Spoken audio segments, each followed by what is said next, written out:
And welcome back, everybody, to another episode of Bubba and the BatFlip, episode 94, recapping your week in fantasy baseball FAAB, the week 23 FAAB period. As I was so nicely told by my co-host, we have 4 weeks left. I was in the imagination that it was 3, but we have 4 weeks left. You can find myself on Twitter at BDintric, and my co-host is always on this wonderful endeavor on Twitter at BatFlipCrazy. Toby, how we doing, man? Doing pretty well, Bubba. As you mentioned, there's only 4 FAAB periods left. So before you know it, we'll be in like 2022 mode, which is kind of crazy to think about the year 2022. But yeah, we're getting to that point where it's just like a playing time slog. You know, you're trying to find guys that are playing every day or close to every day, a strong side of platoon guys. Anybody with a little bit of a pulse is interesting on the waiver wire. I think we'll probably see that as we go through some of the characters who are starting to show up on our FAAB lists here. But yeah, the popular ads these days are some 2-star pitchers that you might not have ever heard of, and some just random like util guys filling in for injuries, because we're not going to have the massive September call-ups because each team it only expands to 28 or something this year instead of 40. So that part's kind of nice. We're not really it's kind of nice in the fact that we're not going for a bunch of crazy names and guys playing 3 games and 4 games a week type thing. At the same time, there's a lot of $1 bids we're not going to get in that regard that we want to find somewhere else. So that makes it interesting. I could see some more just like random IL stints coming up though, where they just promote guys. That could easily be happening, given not too many teams have locked in things. Like the Brewers are good. You got like the Astros, you could say, are probably pretty good. But you got like the West, it's a hardcore race. The East is still a battle. Like you got most divisions, or at least wild cards, are still kind of going for the most part. Maybe in a couple weeks that'll change. But yeah, it's going to be a wild couple weeks. That's the best I can say. For sure. But as we get going here, we'll talk about the week 23 FAAB period, and we'll kick it off with the big name. And I'm looking forward to this discussion here because I grabbed Edward Cabrera in a lot of leagues, and I might be crazy for this regard. But for those regular listeners, I've talked about my biggest flaw in the leagues I'm doing very well in is starting pitching. And this prospect, Edward Cabrera, is one of the more elite pitchers that might be coming up for the rest of the season type thing. So I'm willing to give it a shot. And somehow with my limited FAAB budgets, I got him in almost every league I put a bid in for him when it came to NFBC. Wow. And we'll go over how much I got him for in certain leagues and really make each other laugh at things later. But I love this kid. Like if you don't know who he is by now, I'd be shocked because he's all over Twitter. Like since he made his debut, he's supposed to be sticking up. Like I tweeted out something on, I think it was Friday or Saturday, about like, hey, is he sticking or what? Because, guys are coming back. Rogers is supposed to come back pretty soon. Pablo Lopez, his rehab got shut down a little bit now, so that helps. But some of the guys that follow the Marlins closely said, yeah, he's supposed to have a spot because Kim Ning said once they bring him up, he's pitching the rest of the season. That was kind of their philosophy. Mm-hmm. So that made me feel better. And it made me also feel better that Vlad, our buddy Vlad, was having the same thoughts because he jumped into the chat like concerned about the same thing because with money so tight right now, we don't want to be blowing FAAB on a guy that's not going to pitch, basically. So this was an interesting discussion, but basics of it is great strikeout stuff in the minors, great pitch mix. The changeup's filthy. Everything you want from this, I feel bad calling him a kid, but he's a kid to me. Everything this kid can do is amazing. It was weird his first outing, super efficient, very little strikeouts, but pitched great. Like he pitched. He didn't just throw, he pitched. So that kind of made me feel good knowing the strikeouts can come with this. So as you can tell, I love Edward Cabrera, what he brings to the table. We'll see if it's fool's gold. What's your thoughts on him? Yeah, he was at the top of most of my pitching lists, at least in 15 teamers. I was relatively excited about him. I think I agree. Like he's got pedigree. He's coming up. The projections seem to like him. Like if you look at Steamer's got him for a 3.81. ERA, 1.32 WHIP, more than a K per 9. Even the bat, likes him as well. Maybe the WHIP might be a little bit of an issue potentially, but for a minor leaguer coming into it, within the range of outcomes is certainly a very strong pitcher down the stretch, pitches in a good home park, all those things that you kind of look for. When you look at his minor league record, control hasn't been a huge issue for him. Strikeouts have been there at every level. So, he checks kind of every box that you want to on a rookie pitcher. So he was definitely at the top of my lists for this past week. But I only got him on one place. And one thing that I will add though is, and this is going to be a big question, I haven't seen the answer to it yet, is that he's pitching like in NFBC leagues, he's pitching not the new game, but they suspended a game, I think, in the second inning. Yep. And he's pitching in that game. And my understanding is that the only way you get credit for that is if he was in your roster beforehand. So if he was in if for some reason he was in your league in the second week of the season, then his score this week counts. But if not, then he isn't. That said, it is possible, I think, that he could have a second start this week. Yeah, and pitch Sunday. In FBC, I'm assuming they're going with that philosophy because and their little grid's not always accurate when it tells you who's pitching, but they had him scheduled for a Sunday start, which would come in line with that kind of outlay or whatever you want to call it. So that's what I'm going with. I'm hoping so. Otherwise, it's a big zero in my lineups. Like I debated benching him in spots, but it's like the upside that he brings to my lineup compared to like the other options. It's like, okay, do I go Eric Lauer or Edward Cabrera? I'm going to roll the dice on Edward Cabrera going out there over Eric Lauer. We'll see how that goes. That kind of scenario. I mean, Eric Lauer against the Giants is not a start that I wanted either. No. The one thing I'll say, I don't want to be the bearer of bad news, but it sounds like Trevor Rogers is coming back to the rotation on Friday. Yeah, that's what I was saying, though. And that was a concern we had, but Pablo Lopez got shut down again. Rogers coming back, but all the reports were once they brought Cabrera up, he's here to stay. So they're going to move other guys around, is what they're supposed to do. That's what Kim Ing, the one in charge of these moves, said this. So what the RotoWire has right now, RotoWire grid has right now, is Cabrera and Trevor Williams, Cabrera for tomorrow, Zach Thompson confirmed for Wednesday, Alcantara for Thursday, Trevor Rogers for Friday, Alicia Hernandez for Saturday, and Luzardo for Sunday. So I only share that just because if other people are listening to this and they still have a chance, to make sure you check those starting pitcher grids to see if there's any more recent updates. Yeah, and that would make sense. And what I could see happening is after that wave of starts, that Zach Thompson kind of gets pushed out to the side. Totally. I could see him being the one that says, you can go to the bullpen, or maybe we'll have you piggyback with someone or doing something like that. Like, because he's been good, but he's been super inconsistent. Like, if he's not striking guys out, it gets ugly. So him or Eliezer, I think they want to give Eliezer some run, though, because we've seen the goods with him. So I could see Zach Thompson being the one that kind of gets the short straw in that, unless they say we're going 6-man because they're all young. That could be an option as well. We'll see. Oh, thank you, Nick Pollock. I appreciate it. Nick Pollock is joining and says, "You sound so great, Bubba." He's referring to my microphone because he's had me switch it around and do different things to it. So that's 100% what that is. And thank you, Nick Pollock. Nick has also helped me with my microphone before. I will say, though, I'm a little hurt, Nick, that you gave Bubba a shout out for how he sounds great. I mean, that hurts my feelings a little bit. You help me sound like I sound, and you're saying, I'm just kidding. All right, so Edward Cabrera, we love him. We're hoping the Marlins do the right thing. It could stink for the Tuesday scenario, which is a very strange one, and I could see arguments on both sides of the fence there. It's like, hey, they're pitching today. You should get the stats today. I could see it being, the stats go back to this. I get it all. Like, it all makes sense. It is what it is. It would have been nice if this was kind of spelled out ahead of time, like thing. But like you said, we're all kind of assuming, but we don't know the right answer at this point in time. And that's kind of a little on the frustration side of it, but is what it is. Is what it is. For sure. Breaking news. Nick Pollock has just told me that I can do better on the sound quality of my mic. Wow. I might get my face into the mic. Is this better?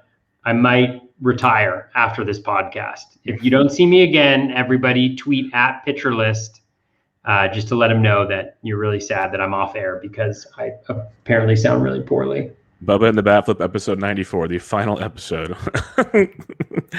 All right, let's go to the second most popular pickup.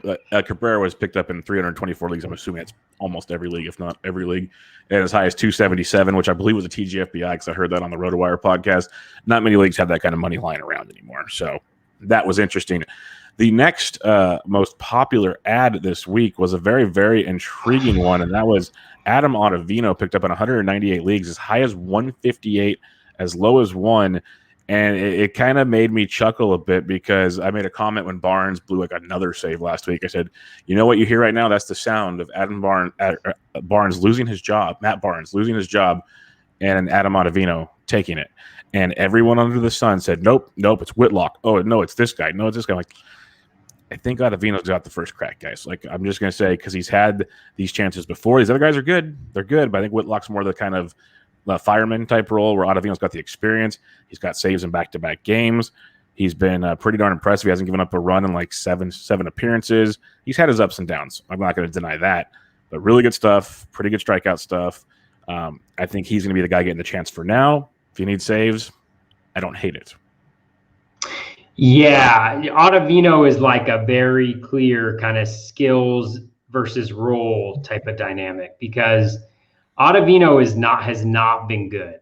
Like the ERA is good, and that's about it. I mean, when you look at the numbers, so he's got a 3.46 ERA, but a 1.4 WHIP. You know, he does have the strikeouts that you've kind of come to expect, but much lower than in previous seasons. He's got a 9.7, strikeouts per 9, 24.6% K percentage, only an 11.4% K minus walk. The swinging strike is kind of blah for a reliever. He's not even getting chases on pitches outside the zone. What's really saved him, he's also walking 13.2% of batters this year.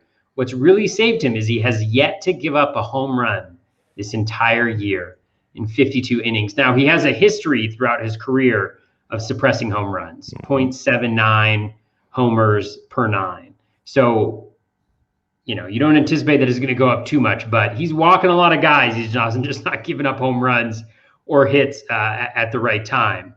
And so if you look at even the shorter term, because what I thought was, maybe he's been a lot better recently. He's actually been worse recently. Like if you look at his last 15 games, and this is not like me saying that you shouldn't get Adavino, because I think I added him in like 15 leagues last week. But the Z contact is right around league average. The O swing is less than league average. His K minus walk rate is 1.5%. His K percentage is 16.7%. His walk percentage is 15.2%. His swinging strike rate is at 9.4%. So skills-wise, he's got absolutely nothing. Like Adavino has absolutely nothing at all.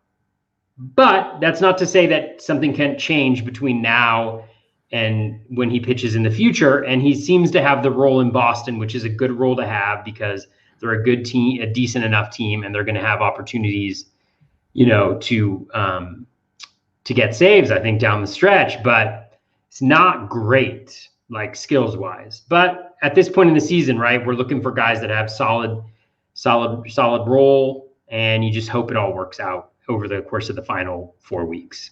Yeah, we've talked about like Tyler Clippard's, Pittsburgh's closers, the Royals bonanza, the Texas bonanza. I'll take my chances with Boston. That's all I know. Like, give me Adavino for now, and obviously, like we'll see. But I doubt he cost a ton just because FAAB dollars are so low. I think he's worth a shot. He's done it before.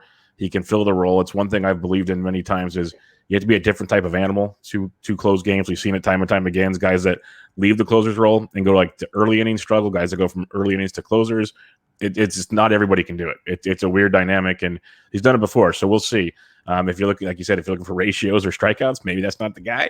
But I think you just want saves if you're picking up Adavino. That's all you care about right now. So I think he's going to help you in that regard, to say the least. I think it's a decent move going forward as Boston is still trying to hang on for a chance in the postseason. So, Bubba, do you know how many teams I'm starting 4 to 5 closers on this week?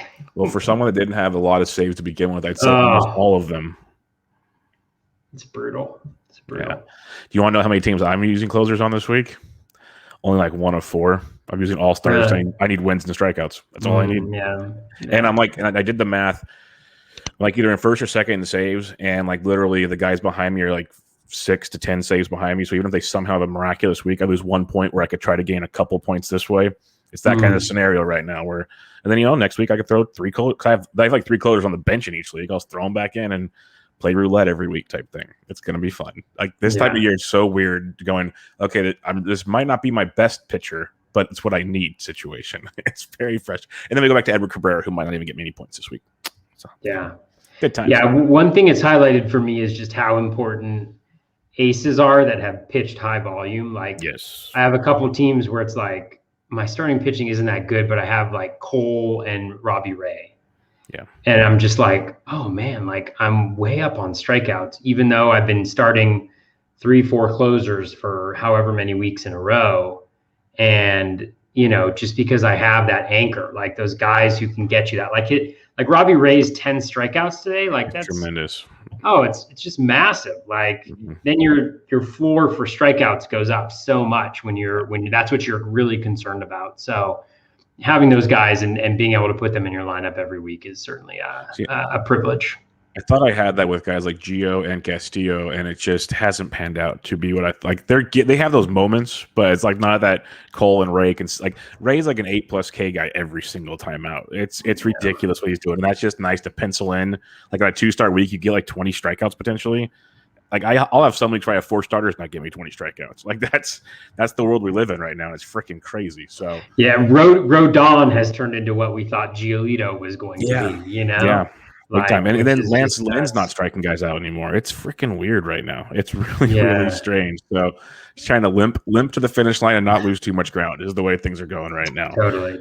It's hard to make up strikeouts right now for sure. It's very hard. The third most added player in this one, I know I'm in the minority to some on this, but I am just not a Corey Kluber guy. I haven't been. I understand that he's made changes. He's done this. He's done that.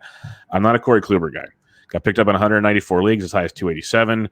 He went 4 innings, gave it 5 runs, a home run, 2 walks, 6 Ks in his start against Anaheim. He had the first 2.5 innings were good. Third inning got rocky. Fourth inning got rocked. That was kind of what took place there. Rehab starts looked okay. I get it if you want to bring him back. He had a 2-step this week, which is kind of appealing. He was going to get piggybacked with Heaney. I think they're going to slow play him back into this. I was not even putting bids in on Corey Kluber. Were you in on Corey Kluber? Not really. Yeah, I think a lot of people in 15-teamers, like in mains and stuff, picked him up last week. I'm kind of with you. I'm not a huge Kluber guy. I'm just trying to look at what happened. I mean, I know he got blown up. So Heaney did piggyback him. He went 4 innings, gave up 5 runs. Ohtani just took Heaney deep. Oh, did he? Yeah, that's not surprising. Nope. Yeah, so I would say just based on results so far, I definitely wouldn't have been in on Kluber this week. No, I'm just kidding. I mean, he was good earlier. I think the major question is just the volume. Like we knew that he was coming back. He probably wasn't going to go 5 today. I think he was capped at like 75 or 80 pitches, something like that. But there's much worse shots in the dark to take at this point in time. He hadn't been walking guys earlier this year, I don't think. He had been striking guys out. You remember he had that no-hitter when everybody was throwing no-hitters. So, no, actually, his control has been just okay. He had a couple of good starts. Overall, he was kind of like an average pitcher at best to me. Yeah. Maybe I'm just kind of in my mind, but he didn't seem overwhelming outside that no-hitter. I would go slightly above average, but yeah, I agree. I think there's a lot of question marks. But yeah.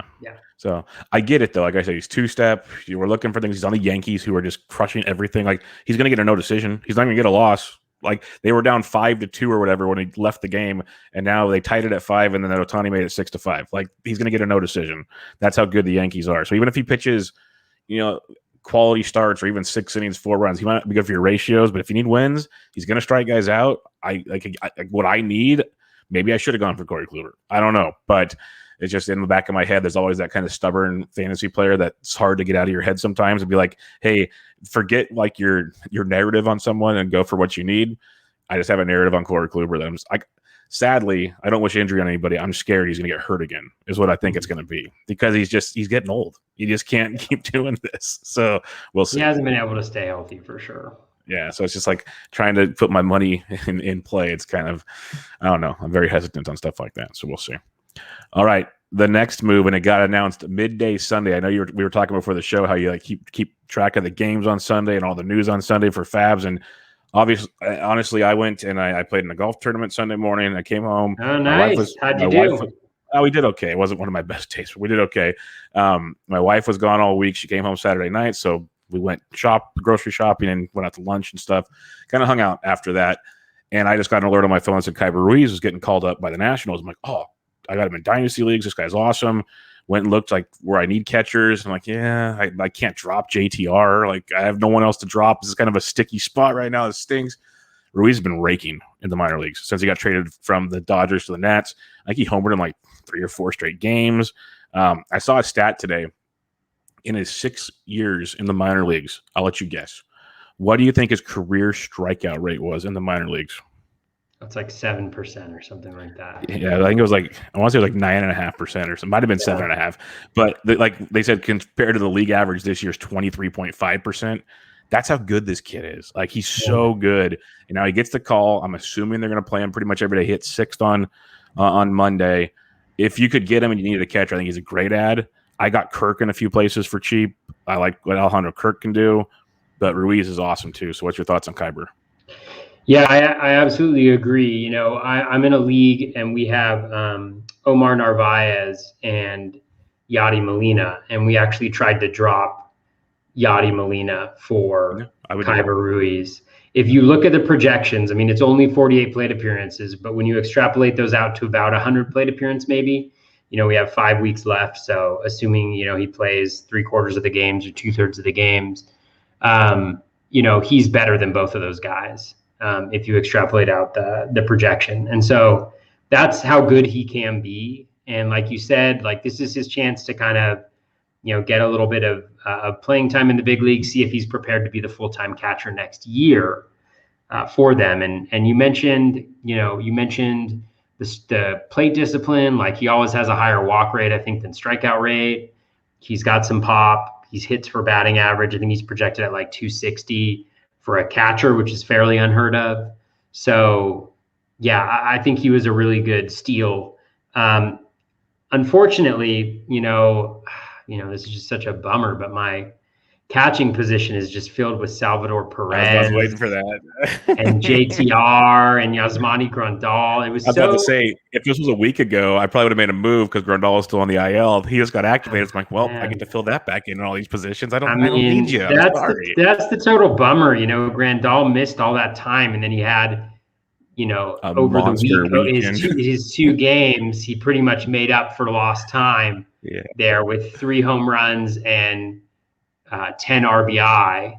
So that was great. That was tough going into FAAB and being like, I've only got Grandal and us guys that draft catchers early. Like, we're so dumb for that. I know. I don't want to hear any of your JTR comments and how he's been a disappointment this year. All right, guys, I don't want to hear that. JTR has been a little bit of a disappointment. He's just never. He's been banged up this year. Got healthy. Yeah. Which is sad. But the good news is he's going to drop to, like, I don't know, like ADP of like 100, 105 next year. So he'll be on all of Toby's teams. All of them. Question is going to be, am I going to draft Sal Perez in the 3rd round? It's going to be scary. His price tag is going to be so inflated. It's going to drop. We've been Team Salvi like for the last 2 or 3 years. Like, we've been all board like Team Salvi, and this is going to stink because now it's really going to be like, do I pay this price tag? Yeah. Like, early drafting is going to be expensive. Like, I do agree. I think he does drop closer to like February or something. Yeah. But man, it's gonna be interesting. Very interesting to say the least. And he is older. Like, I love him. The hit tool's great. I think missing that whole season with the ACL. We saw it with Posey. Wasn't an ACL, but he missed the whole season. A catcher not having to catch for a year does a lot of things to a body. So we'll see what next season brings. Like, a regression will come, but we'll see to what level type thing. He plays every day. Yes. Every day. They do not take him out of the lineup unless he's like maybe injured. But like, oh my God, he's like watching him this weekend against the Mariners. Like, I saw both of those grand slams. Just like, this is sweet. And they're now Bobby Witt and Prado and all these guys raking the minors up pretty. Like, that lineup's going to be actually pretty legit. It's going to be scary watching him there. Like, it's going to be very interesting. Yeah, it's going to be a fun discussion when we talk catchers in about a month and a half or so. 2 months. So that'll be a fun conversation for sure. But yeah, Ruiz, he'll be a fun conversation in that to see like, hey, if his potential plays out in September, he's an interesting debate on where do you take him in drafts, because the average, like you mentioned, is a legit conversation starter, and he's got probably 15 home run power, I'd imagine, on a full season. That plays very well for a catcher. So we'll see how that one comes out. All right, Bailey Ober, 157 leagues, as high as $49. This is one of those guys, like we talked about him, I think, a couple weeks ago. I was all in when he first got called up. not good. He's kind of figured it out in recent weeks, getting a lot better. He's getting some strikeouts. I believe he pitched on Monday, actually. And he got a win. He got 5 innings, like he struck out 5 or 6. 6 innings, 2 earned runs, 5 hits. Multi-start W. So he's getting better. Good 2-start week on tap. I could totally see why people grabbed him. I was not fortunate enough to roster him this week, but I totally get it. What about you? I mean, he's been fantastic. I picked him up last week for his 2-start this week, and then he's got another good. I think he goes against KC next week. So, and then I got him in all of my OCs this weekend, which was fantastic because he's got a great 2-step. I mean, he's doing everything. Talk about 2022, and like, there's going to be a lot of young pitchers that's going to be really interesting to see where they go. Like Ober in his last 5. His Z contact slightly above league average, so 88%, not great.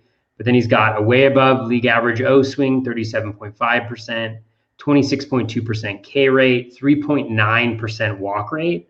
So a 23% K minus walk, which is elite. And then he's got a 12.2% swinging strike rate. He's really doing it. He's doing it all. I mean, he's pitching incredibly well. And I would love to have him down the stretch here. And then next year it's going to be really interesting to see where he falls. Because I could see arguments for him going pretty high up there. I mean, it's obviously a small sample that we're dealing with, but he's looked really good. He's looked legit for sure. Yeah, he'll be one of those, like, if you do your pocket aces early and go bats for a while, he might be a guy that slides in there real nicely after like pick 170 or so. Maybe he goes higher. Maybe I'm thinking crazy, but he kind of feels like he could be in that little realm of the back 100 area, and can be quite interesting to those rosters for you. And I'd match your hat you're wearing, so it fits perfectly. For sure. Not only my hat, but I got my the Bamba squad. Oh, snap! Yeah, this is from when I think the last baseball trip I went on. I was in Minnesota. Went to the Minnesota State Fair, but also went there. This was the year that they broke the AL record for home runs. So 2019. The Giants, they were just mashing. The Giants need a nickname as they're breaking all the home run records this year. They don't have a cool name like that. But yeah, the Twins were on fire. That was ridiculous. The next most popular ad for the week, Connor Joe, picked up in 124 leagues, as high as $61. I guess people are finally waking up to who Connor Joe is. I've had him for like 2 or 3 weeks on most of my rosters, basically since the last Coors series. But I just pulled up, he got called up July 20th, so a little over a month now. He's hitting 297, 8 homers, 14 total extra base hits. To me, only striking out 20% of the time, that's fine with me. 270 ISO, things check the boxes pretty well. He's leading off all the time. He's hitting road and at home. It's not just a Coors field thing. He had 2 more hits on Monday night in Texas, scored a couple of runs. Like, the dude checks the boxes. He just doesn't steal bases. Not going to steal bases. That's not what he does. But he's first base eligible, outfield eligible. He helps us that flexibility. I've had him forever. I think people grabbed him now because he's playing well, and the back end of the week's Coors Field plus the start of next week's Coors Field, obviously a way to do it. I was nervous with Raimel Tapia getting activated on Monday. For sure. I said, do not screw this up, Rockies, because I looked at the whole game logs and Tapia played left field. Connor Joe's playing left field. So it's like, okay, what are you going to do? Well, they sat Hampson. I'll take it. I like Hampson too. I grabbed him in a few leagues just to see how it would go. I like Hampson, but I'd rather have Connor Joe playing. So we'll see how this plays out the rest of the week, because by the time you listen to this on Tuesday, it could be me throwing things out a window already. But that's where we're at right now. And they're also at an AL park. So yeah, the DH, that's true. Let's wait till Thursday. CJ Cron is DHing. And talk about a guy that's crushing right now. Yeah, for sure. I mean, the thing is, it's going to be really hard, I think, to take Joe out of the lineup. I mean, he's doing everything you want. And I think we talked about him last time, so I won't belabor the point. But he's above league average in essentially everything. Yep. I mean, O swing is better than league average. Contact rate's better than league average.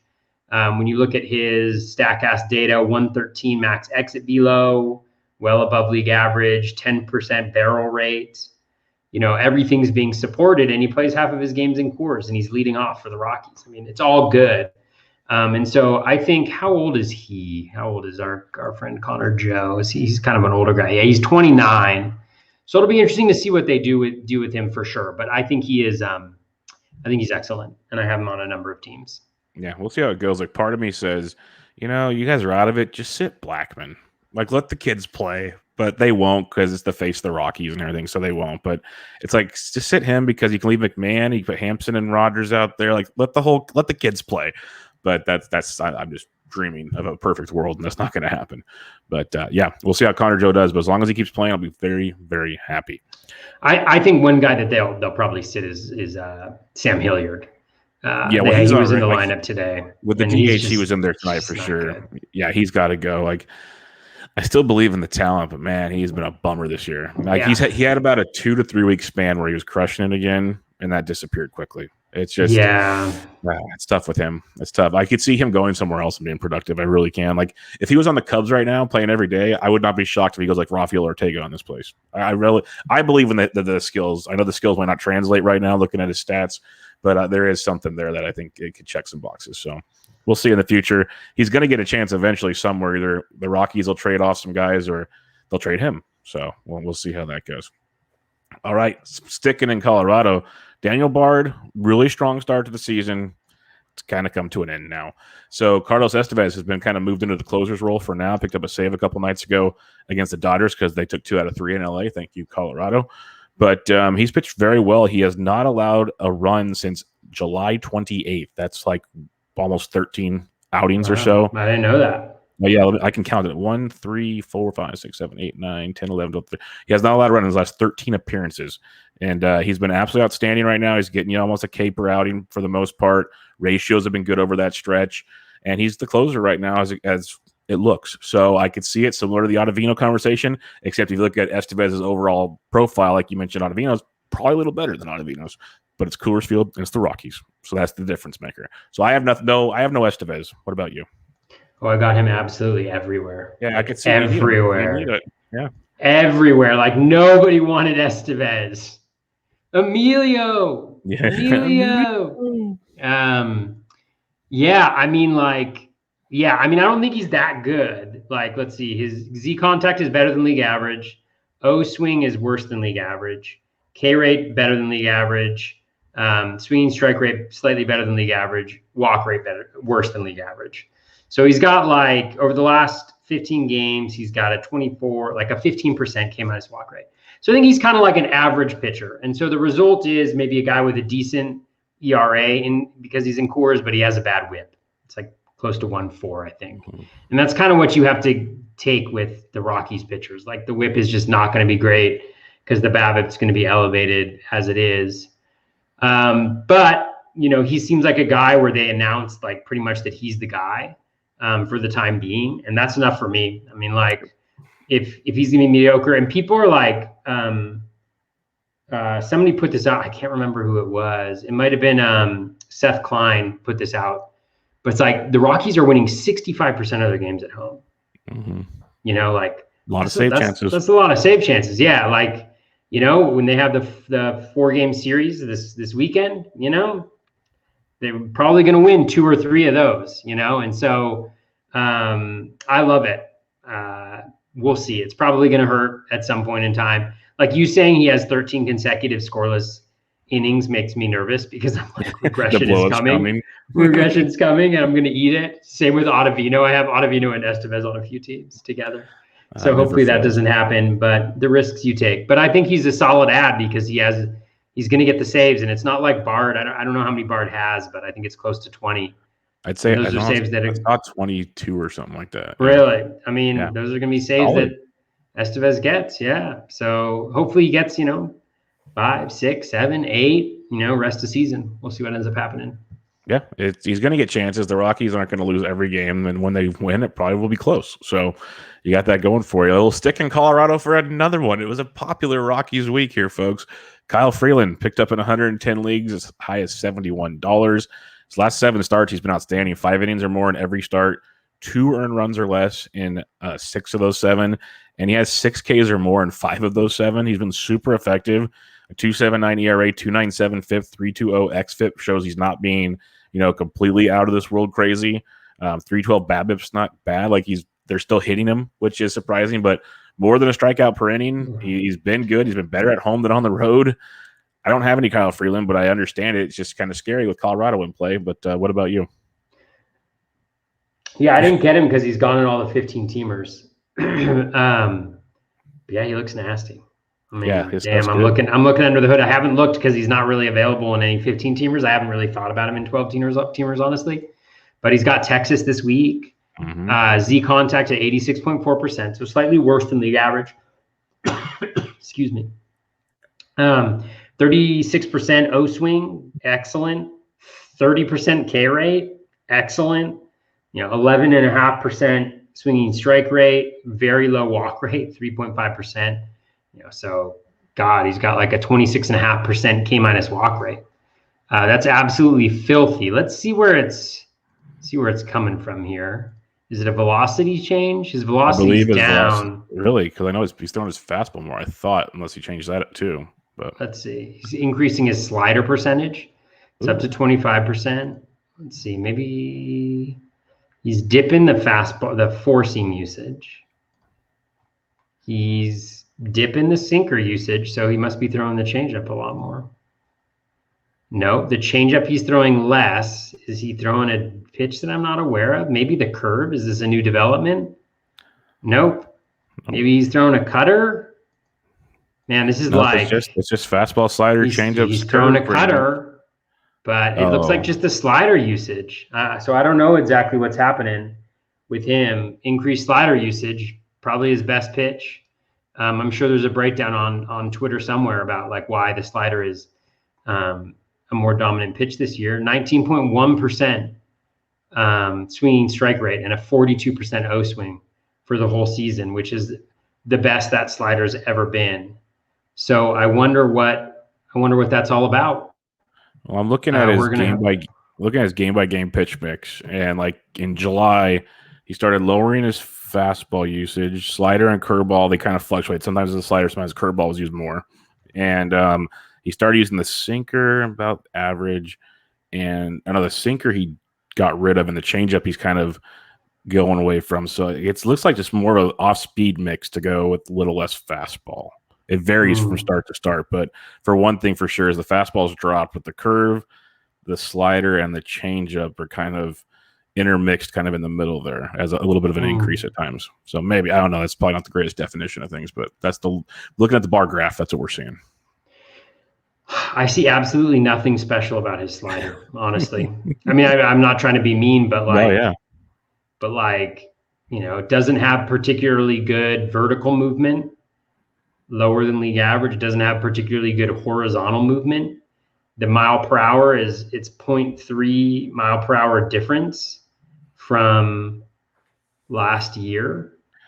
So I'm struggling to see why it's a better pitch, which may mean that A, I'm just missing something, or B, that maybe this isn't just here to stay. But he's been excellent. Well, it's fun to look at. So his batting average against the slider this year is 306. His XBA is 219. His slug against it's 553. His X slug's 360. His WOBA is 379. His X WOBA is 275. So his X stats and he's got 21.6% whiff and 13.9% put away. I'm just looking at StatCast here briefly, and he's using it 25% of the time, almost the same amount of time as the fastball, and the X stats are like outstanding for it. So maybe certain games where he really deals, he's getting the proper outcomes with it. That's the only thing I can think of right now. It's kind of wild. Yeah, I don't know why it's a better pitch than it has been in the past, honestly. And honestly, a lot of times, like, this is one of the reasons why I wasn't in on Zach Plesac last year, is I just couldn't explain why he was so good last year. It's like, or this year, why I wasn't into Zach Plesac this year, because it's like the velocity wasn't up, it was actually down. And nothing changed spin-wise. It didn't have any special spin, didn't have anything. And so that might be the case with Freeland, where it's just kind of like, the outcomes are just better on a pitch level right now. And then maybe there's some regression coming on. I don't know. It could flip back to previous Freeland, and we would be like, oh, okay, that's right. There we go. But yeah, right now he's crushing. Like, I don't have him, I believe, in any season-long leagues, but I roster him in DFS all the time because he's super cheap. Super cheap because their algorithm still has not caught, like, they don't believe in him. So he's still super cheap every time. And I know I will be rostering him against Texas this week. I can guarantee you that now. So that will happen. All right, next on the list, talk about a renaissance man. I wrote him up in one of my weekly articles at Rotoballer. I tweeted out some stats about him. Ian Happ has, like, these Cubs, the trade deadline happened. Guys are getting regular playing time again. And I don't know, he got picked up in 110 leagues, as high as $47. Basically, let's just go back to August 16th, like just about 2 weeks ago, give or take. Ian Happ is absolutely raking. He's hitting 385. Now, obviously, a 458 BABIP is not sustainable, but 4 home runs, stolen base. Like, he's resembling some things we wanted to see. He's also striking out 26% of the time, so regression's coming. I'm not clueless to that, but we could maybe get that 260 to 270 guy again with the power we're looking for. So it's interesting. And at this point in the season, I'm all about riding the hot hand and dumping them when we have to. So Ian Happ was a very intriguing option this week. I did not win him anywhere, but I could see the appeal of grabbing him where you could. I hate Ian Happ. Seriously, dude. You stick with a guy. You stick with a guy all season long, and then you drop him. And how do they repay you? Not all season long, but a guy who's hitting 170 goes 4 for 4 in his first game with a home run, hits 2-3 more home runs that week, steals his first base or second base. Let's just go with first. It's because it's not many. The season, the week after you drop him in one of your most important leagues, in your most important league, like, this guy sucks. Like, check this out. His Z contact sucks. His regular contact sucks. He hits league average ground balls. His hard hit rate sucks. His O swing, not good. Everything about him sucks except for his BABIP and his home run per fly ball rate last week. Let's move on to somebody else. All right, the next most. No, I'm just kidding. No, it's fine. I'm just kidding. I mean, Happ, like, regression's coming. What can you do? Ride it while you can. I mean, regression was like the first season. 5 months of the season, Bubba. Regression was the first 5 months of the season. This guy just, whatever. Well, there's, like, honestly, this is a fun list of ads this week. I could talk about a lot of these guys, but I know we got to talk about the guys we added and some listener questions here. But, like, Glenn Otto is very intriguing. We can talk about him for sure. Big time strikeout guy, 5 shutout innings, 7 Ks in his debut, 134 Ks and 95 innings in the minors at a 3.2 ERA between AA and AAA. Came over from the Yankees in one of the trades there. Really, really good stuff. He's going to get some run going this season.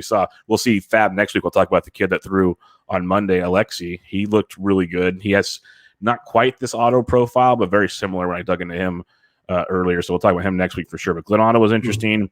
Nick Solak has rejuvenated himself since getting called back up from the minors. Home run today. Yes. Like, he is literally, go look at his stat line if you guys get bored. That he's looking like the guy everyone wanted. That's why I tweeted out when he hit the home run. I'm like, Nick Solak is doing just enough to suck everybody back in for 2022. For sure. It is going to happen because he's crushing it.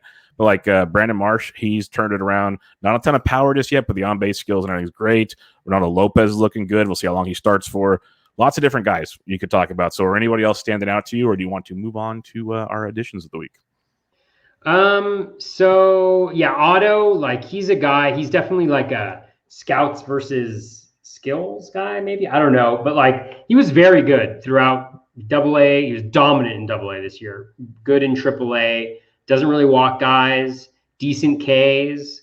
And so it's just a question of, like, nobody really believes that he'll pitch well in the majors, but a lot of times these guys, they can perform. Like Shane Bieber was definitely a prospect, but he wasn't like an upper echelon prospect when he came back. So we'll see how Otto does. The thing that I liked is he had a pretty good schedule, I think, coming up. So I was interested. He was right behind Cabrera for me on the list of guys. I'm actually in this weird position where, because of struggling with closers, I actually am not really looking for starting pitchers. There's just one league that I'm looking for starting pitchers in, really. And outside of that, it's just a lot of closers that I'm going after. So I didn't get him anywhere, but I definitely can see the appeal, and some really smart people were really interested in him. Marsh, you should have picked up Marsh last week when they had the Orioles for 3 games. That can make a huge difference. Like this Yankees series, I don't know what he's done today, but the Yankees are on fire, and they've got some really good pitching. Jordan Montgomery's gotten a lot better. Garrett Cole is Garrett Cole people. They're just getting a lot of really good performances. So it's just not a great series for them. But Marsh is definitely an interesting guy. One of those guys who could be the starting outfielder for the Angels next year and be a really good guy to get in around pick 300 or something. And it looks like Trout's not coming back this year, so he's going to get some run. So that him and Adele should see playing time the rest of the way. Yeah, I actually haven't dug into Raylo just because I don't know if he's going to be in the rotation or not. That's I think why Keuchel at least gets one more start. I'm with you. It feels like once Rodon, everybody's back, it's tough. Yeah, Keuchel's really bad, but not as bad as Kyle Hendricks though. Not as bad as Kyle Hendricks.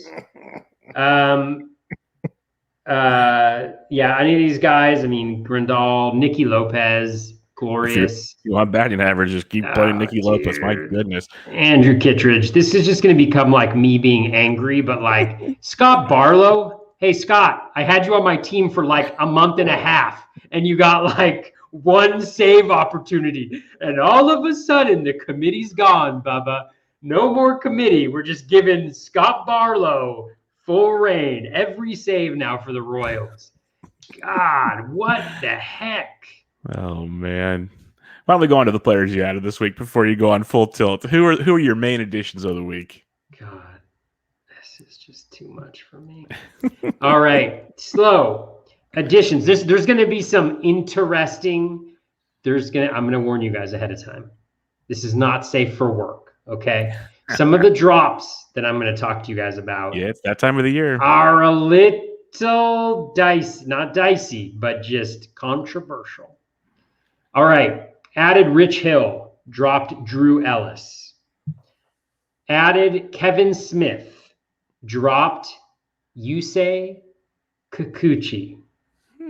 Yusei Kikuchi's velo's down. Skills are god-awful. He's got Houston, Boston. Or maybe he might have Houston at Arizona next week, but man, I'm not starting that against Houston after what they did to him last time. So just kind of moving along there. If the velo doesn't come back, which I can't predict it's going to, it's not pretty. And then Kevin Smith is playing every single day at third base for the Blue Jays, hitting eighth. Dylan White, really great follow.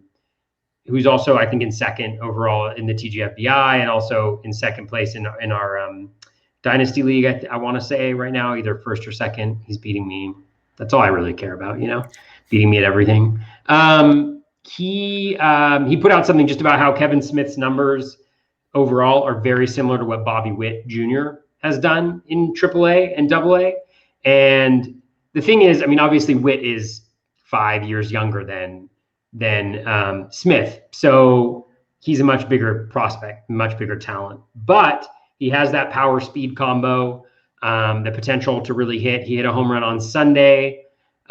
He hasn't been doing that well, but he's got I think 4 barrels already, very low BABIP. So I'm just hoping that he breaks out. He plays against the Orioles this week for 3. He scored a run today, but didn't really do much there. Added Carlos Estevez, dropped Brad Keller. That one was kind of brutal because we had picked up Keller the previous week because he was supposed to have a really nice 2-start this week, followed by a really nice start next week. And now we don't get anything. We just get garbage, folks, for him. And then Sergio Romo, we dropped Colin McHugh. I've loved Colin McHugh this year as a middle reliever type, but the way the Rays are using him is super problematic. They're only throwing him once every 4 to 5 days. So this week he threw on Sunday, which means he's probably going to throw once this entire week. He's only going 1 inning. The Ks have dropped off precipitously since he came back from the IL. So just moved on from him. And then this was before Andrew Chafin got the save. But it looks like I would assume that Romo and Chafin are probably going to share the saves depending on which part of the lineup is coming up, righty versus lefty. So picked up Romo there. Man, this gets interesting here. Added Adam Adavino, dropped Cody Hoyer. Added Carlos Estevez, dropped Colin McHugh. Added Edward Olivares, dropped Kyle Hendricks. Oh, Get off of my team. Oh, my. You trimmed the fat. Get off of my team. Wow. Kyle Hendricks. This is just me. This is my venting show. That's what we can call it. I like this. I like this, Toby. You want to know something, Kyle Hendricks? Let's have a conversation. You have a 4.43 ERA. You have a 1.34 WHIP. You're striking out fewer guys than you have in any other season in your career outside of your rookie season of 2014. Your strikeout rate is down at 17.4%. It's actually way worse than that recently. It's 16% recently, Kyle Hendricks. 16%. How am I supposed to throw a guy out there that has a 16% strikeout rate? And you want to know something else? You're also walking a ton of guys, dude. You're putting guys on. You're hitting batters. You're walking guys. All the things you used to do, you can't do anymore. So I'm sorry, Kyle Hendricks. You're off the team. All right.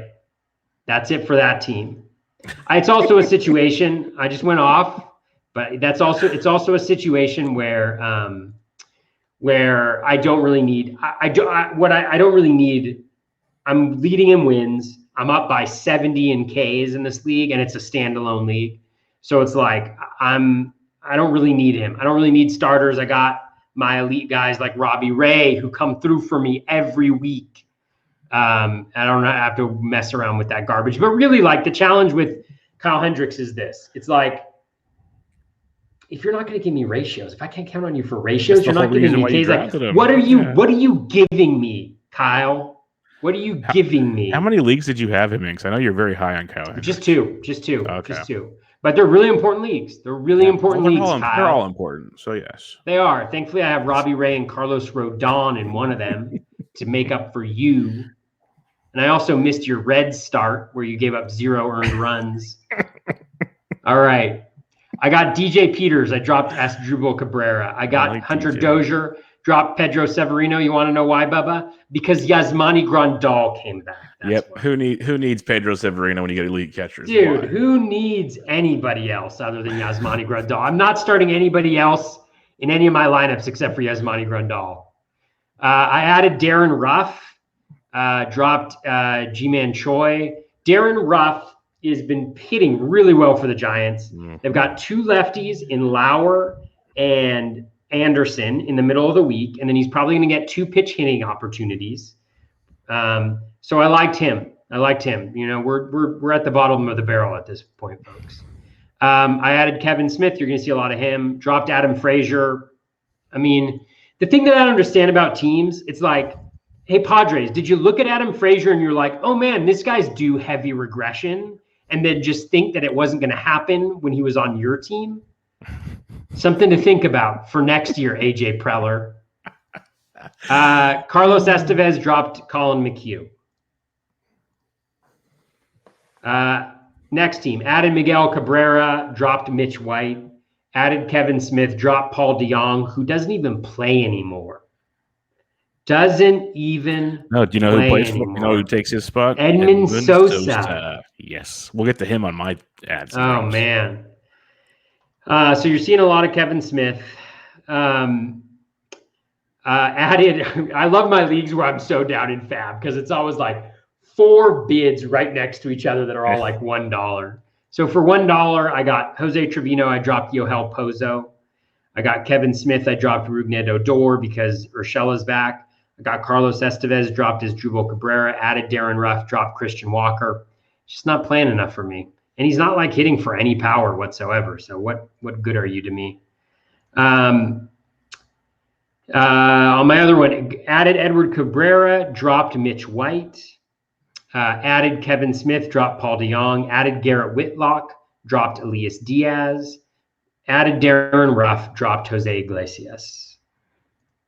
And then my TGFBI, added Sam Hilliard for 2, dropped Jonah Heim, added Derek Hill, home run today, dropped Aristides Aquino, added Carlos Estevez, dropped Spencer Patton. And then in my 12 teamers, it was added Bailey Ober, dropped Adam Frazier, added Carlos Carrasco. One thing about Carlos Carrasco, let's talk about Carlos Carrasco for a second, guys. He's going to be a really good guy to draft next year, I think. Yep. So if we take agree. a look at Carlos Carrasco so far this year, the outcomes have obviously been awful. That's because he has a 2.31 home run per 9. Dude, 299 BABIP, 55.6 strand rate. He's got a 19% K- walk rate. He's got a 13.1% swinging strike rate. Everything's well above league average. And, everybody thinks he sucks. He's going to be really good. He's probably going to be good down the stretch. He's getting healthy and he's looking gonna be much on my better team. right now.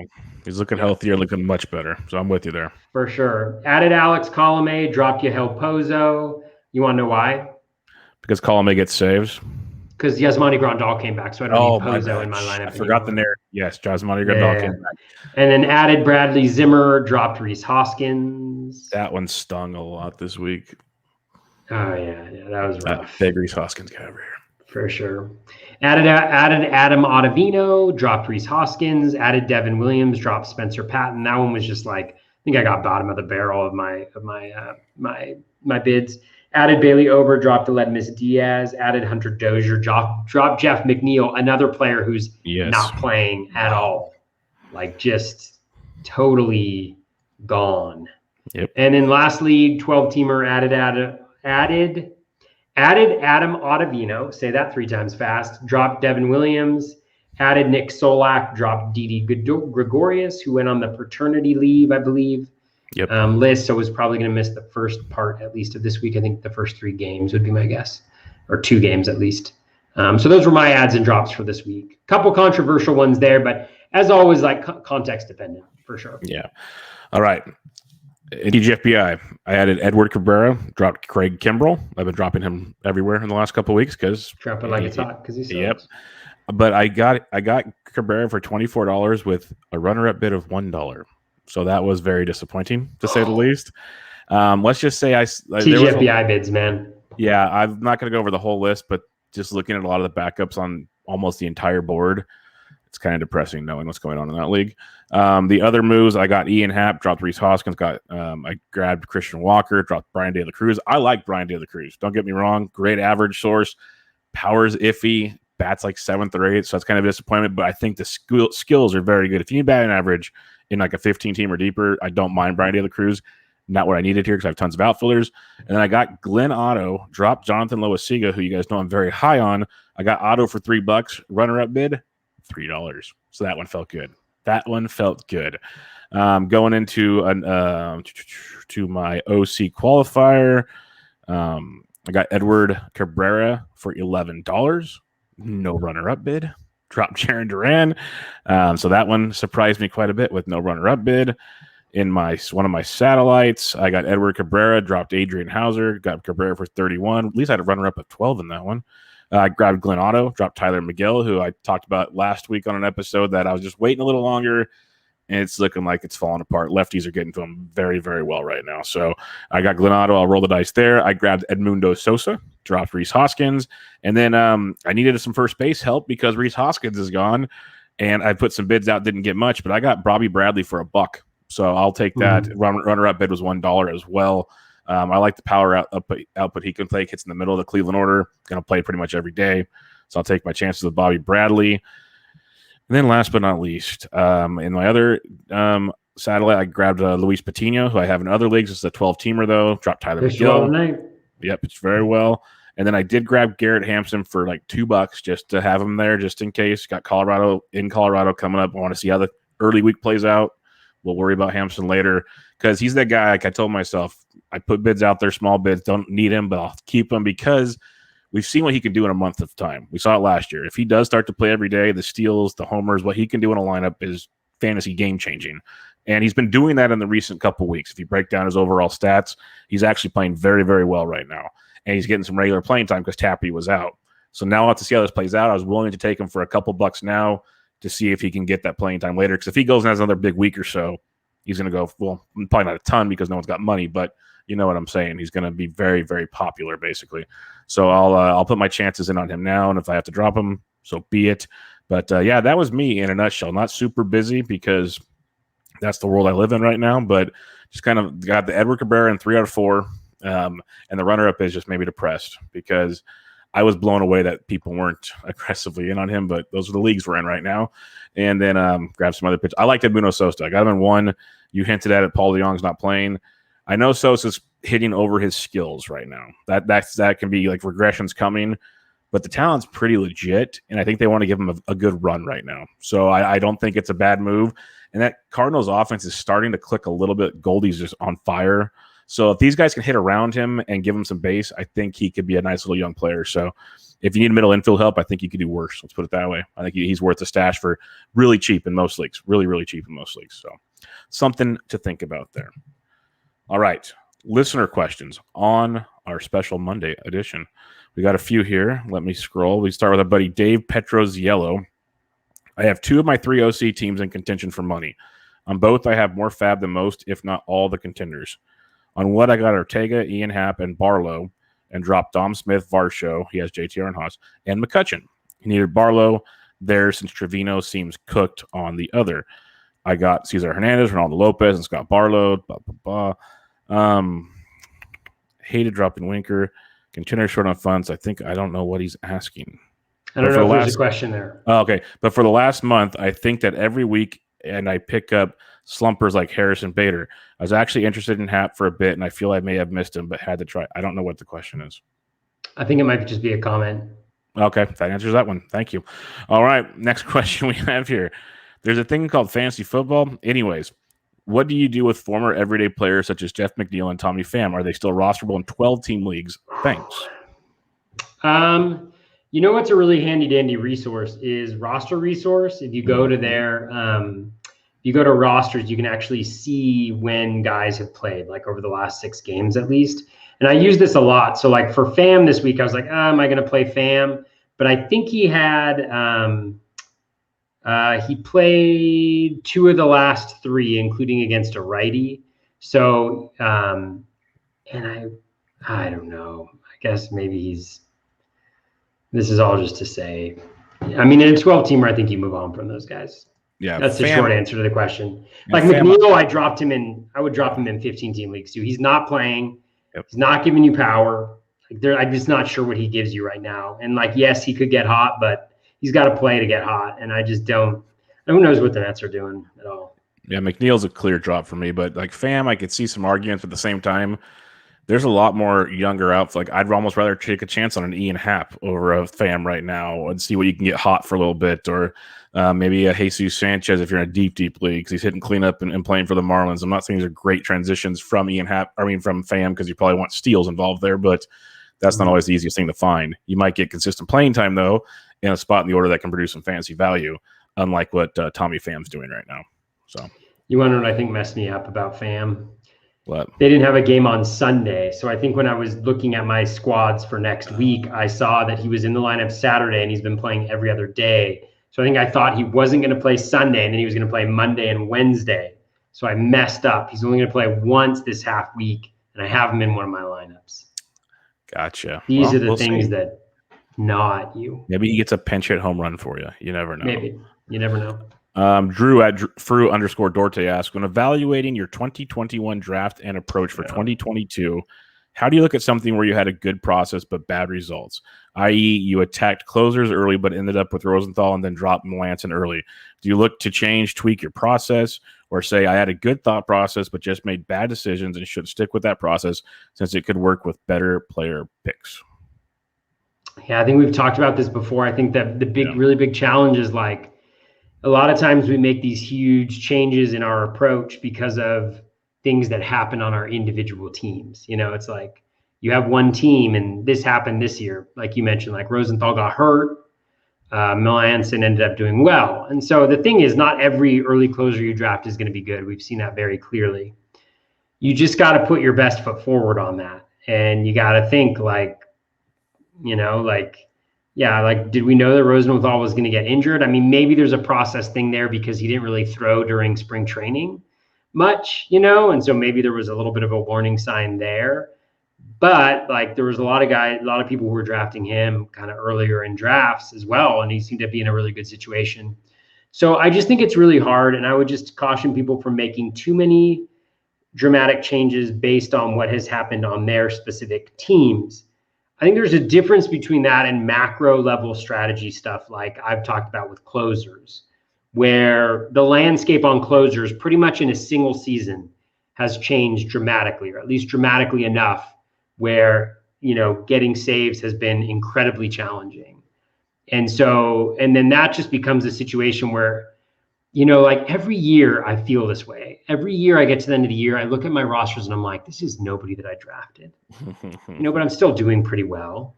Like you go back and you look at your draft boards and you're like, these were awful. But in that moment of drafting, every pick feels so urgent. It feels like such a need. Like you can't miss this guy. Or if I go closers early, then I fall behind here and I can't make up the ground. And every year I find myself in virtually the same position, which is I wish I had more depth in my pitching. The closers, this has been the first year it's really an issue. But the hitters can kind of work themselves out. Yeah. So I don't know if I don't know if it's pocket aces, whatever. That's just one way to approach it. But like, I want more pitching early, and it could be really good relievers. It could be starters, but I think that's the way to go. And I've mentioned it before. I don't know if it's been on this pod, but on others. But like Dalton Del Don took a very extreme strategy this year, very extreme. Like I was in a league with him. I'm in 2 leagues with him. He's beating me in both leagues, I think. He's beating everybody. So. Yeah. And he took like 4 or 5 pitchers to start. No offense before that. And he's doing pretty good because the thing is, if you can get 65 to 70 points in pitching, which isn't guaranteed by any stretch of the imagination doing that, but you certainly give yourself a better chance of doing that. You don't need that much hitting to be competitive, And so you can find hitting on the wire more than you can find pitching more often than not. You can. And like the thing is, we're really looking for guys like the real skill differential is in those early round guys. Everybody else, it's like lineup position and plate appearances and all this stuff that you can kind of manipulate, if you will. And so those are the things I think that like, look at those broader macro strategy pieces and focus less on like where maybe one individual went wrong. When my entire catalog of teams is struggling with closers, then I know I made some mistakes by either not diversifying, by not getting closers early enough, by getting a little too cute with it. I made mistakes, and that's something that I need to change. But on those individual team things, it's like, ask yourself, did I mess up with the player? Like, let's say the player, actually, who said, John Fish said something, I'll stop talking after this. But he was like, take the guy. So like if you had a starting pitcher in the first round and he was injured, take the guy that did pitch the full season, that went after him, and plug him into your team and see how your team would have done. And that'll help tell you whether it was a roster construction issue or whether it was like a player issue, or like like roster construction or a strategy issue or not. So anyways, I'll stop there. Yeah, I wouldn't like panic too much about the process, especially for a guy like yourself who has had a lot of success doing what you do, and you've used not the same philosophy every year, but very similar philosophies in your at least your drafting strategy with your pitchers and everything. And this year, just with the injuries off the shortened season, so many weird things took place. I think it feels like next year should be kind of more of a quote unquote normal season. But we'll see. I know Derek Rhodes, the great injury guru over there on Twitter, he put out a graph the other day that early season, the injuries were spiking up like crazy, but like the last month or so, they've really dropped off and kind of plateaued. So it seems like the guys that maybe weren't in shape or all these things because of a shortened season, they got hurt early, and now things are kind of doing their thing. And so that makes you kind of feel maybe full season, we get a regular off season, hopefully a regular next season, things might get back to a normal pattern where you still have your injuries, you still have your fluky things that are going to screw everybody over, but not like the red suitcase bonanza we get all over the place, which is just so unsustainable. It doesn't matter how good your draft strategy is or not, some things just are a disaster. And I love your comment about like your team now compared to the team you drafted. I literally laughed setting my Tout Wars lineup today. And the guys I have in that lineup, if I read those off to people, they're like, "You are in Tout Wars with that?" I said, "Yeah, I am. Yes, I am." And I didn't draft like any. Like I dropped maybe 25% of them. Yeah, that's me. So it's it's a grind this year more than ever. And I wouldn't say that it's too much of your philosophy on your roster construction as much of how could you adjust in season is going to show you what you got, basically. Because I couldn't tell you. I obviously the people that did very well, a lot of them probably had very good luck when it came to injuries. Like I look at some of my really, really good teams I have, and I've been fortunate. Like I do have a few injuries here and there, but overall I've been very fortunate with what's taken place. But you still have to make the adjustments. I know there's a lot of very good players that are doing just fine dealing with injuries. So it's a very interesting season. The Dalton thing is something to keep an eye on. Was it a 1 year thing? Is it fully sustainable thing? It's interesting because it makes sense. You can find hitting on the wire, usually, like I said, more often than pitching. If you go and grab 5 or 6 pitchers and 3 or 4 of them pan out, you're so far ahead of the game. It's like it's your pocket aces on steroids, because the whole idea of your pocket aces is getting 2.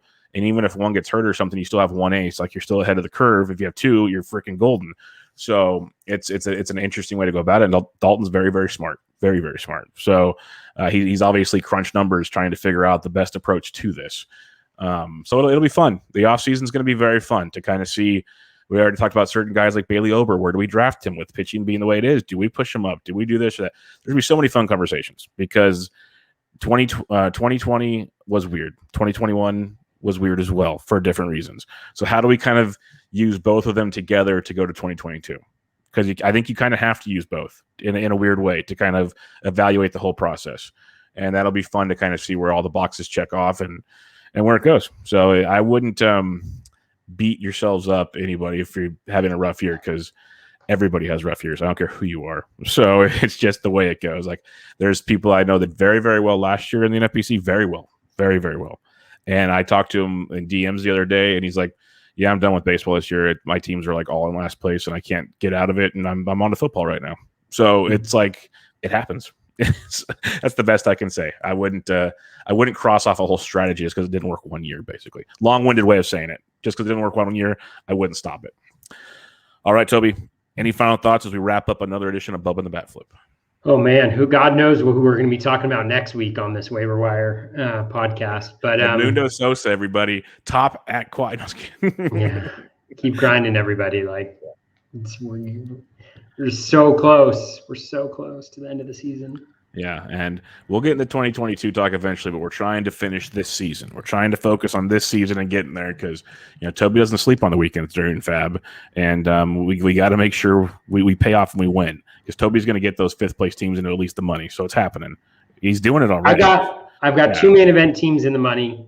See, there we go. 1 high stakes league in the money. So for regular listeners, that's the key. For regular listeners, like a month or so ago, that was not happening. That's what grinding does, people. So once he gets all these saves from Adavino and Estevez, he's going to be winning leagues. Just watch. It's coming. Man, the saves are going to be flowing, Bubba. You've never seen the type of saves that are going to be coming in on my team. It's going to be crazy. It's going to be amazing. But until next time, everybody, follow Toby on Twitter at BatFlipCrazy. I'm at BDintric. We'll be back to you guys next week as usual. But this was Bubba and the BatFlip, episode 94.